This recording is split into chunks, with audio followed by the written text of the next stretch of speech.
আলাইকুম। আমরা সবাই ফেসবুক মেসেঞ্জার ব্যবহার করি, আর এই মেসেঞ্জারের মাধ্যমে কিন্তু আমরা অনেক কিছু হ্যাকিংয়ের শিকার হই। এই মেসেঞ্জারে অনেকেই আছেন হ্যাকিং সাইট থেকে বা ক্ষতিকর সাইট থেকে বিভিন্ন রকম আপনাকে মেসেজ পাঠায়, আর ওই মেসেজে ক্লিক করলেই কিন্তু আপনার ফেসবুক, টিকটক, ইউটিউব সহ যে কোনো অ্যাকাউন্ট হ্যাকিং হতে পারে।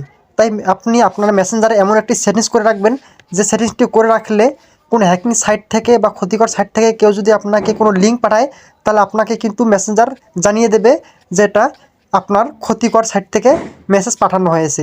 তাই কিভাবে আপনি এই সেটিংসটি করবেন আপনারা ফলো করুন, আমি দেখিয়ে দিচ্ছি। আর এরকম ইন্টারেস্টিং ভিডিওগুলো পেতে অবশ্যই আমাদের পেজটিকে ফলো দিয়ে রাখুন এবং ইউটিউব চ্যানেলটিকে সাবস্ক্রাইব করে রাখুন। তো আমরা মেসেঞ্জারে প্রবেশ করব।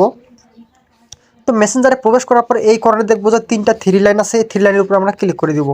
তারপর আমরা এই কর্নারে দেখবো একটি সেটিংসের অপশন আছে, এখানে ক্লিক করে দেবো। তারপর এখান থেকে সোজা আমরা নিচে চলে যাব। তো এখানে নিচে আসার পর আমরা দেখবো এখানে লেখা আছে প্রাইভেসি অ্যান্ড সেফটি, এখানে আমরা ক্লিক করে দিব। দেন এখান থেকে আমরা একটু নিচে স্ক্রল করলেই দেখতে পারবো এখানে লেখা আছে সেফ ওয়েবসাইট ব্রাউজিং। তো আমরা এখানে ক্লিক করে দেবো। এখানে ক্লিক করে দেওয়ার পর এই বাটনটা যদি অফ থাকে এটাকে আমরা অন করে দেবো।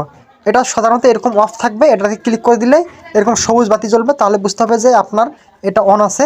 তাহলে এখন থেকে কোনো খারাপ সাইট থেকে যদি কোনো কেউ লিঙ্ক পাঠায় বা মেসেজ পাঠায়, সেটা কিন্তু আপনাকে মেসেঞ্জার অটোমেটিক্যালিভাবে জানিয়ে দেবে। ধন্যবাদ।